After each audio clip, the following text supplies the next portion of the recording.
So the Cipriani red initially, we'll get on to the bigger picture, but Cipriani red, he had to get a red. The referee said, I have no choice, even though Cipriani, Johan Ackermann, his coach, said, my view is simple, it is spoiling the game if there is no intent.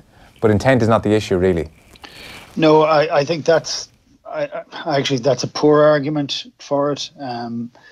You have to be responsible to what you're doing on the field. I looked at it and I said, with what I saw it and how I saw it, and in real time as I saw it, I thought it was a yellow card. And I know within the letter of the law it's a red card. And I also know that World Rugby are doing their damnedest to try and bring the level of the tackle down. And for me, that I then understand why it's a red card. And I think we may end up with 3 or 4 weeks of this level of scrutiny on what's happening, because the stand-up tackle, I wish World Rugby would just come out and say it. We want to get rid of the stand-up tackle. We want to get rid of that where you're in that position. We want you to go in, down low to make the tackle. And we know that it'll mean more offloads and a whole variety of other things. But I wish they'd just come out and say it straight away, because I started getting frustrated watching the game afterwards, because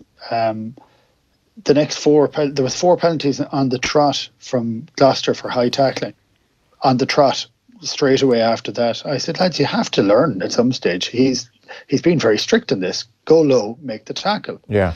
And this stand-up tackle is a pretty new part of the game. It's there for 8 or 9 years. It's not there since time immemorial. And it is something we need to try and get rid of, for the fact that all the studies show that is one of the big causes for concussion to the tackler, as it turns out. But look, he was in the wrong position. He wasn't in a position to make the tackle.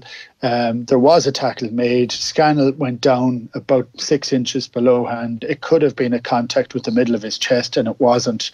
Yes, there's no intent, but we just need to make certain we get rid of that level on it, because that's what World Rugby wants to do, and we have to accept that fact. And I think it's a difficult period of time at the moment, because we're looking at something and saying, well, we need to be consistent, and it isn't. Now, there was another one in the Cast game, and it was an absolutely stone red card straight away. The hooker got kind of blindsided and hit without the ball, hitting the tip of the chin. Of course, it was a red card. It was a red card all the time, and we need to be able to get to the idea that when we see it, we say, yeah, that's a red card straight away. And what we're saying at the moment is we haven't been educated enough into it, because it's pretty much been sprung on us in the last 2 weeks that there's pretty much zero tolerance for this. So we actually need to take a bit of time to get our head around it as well.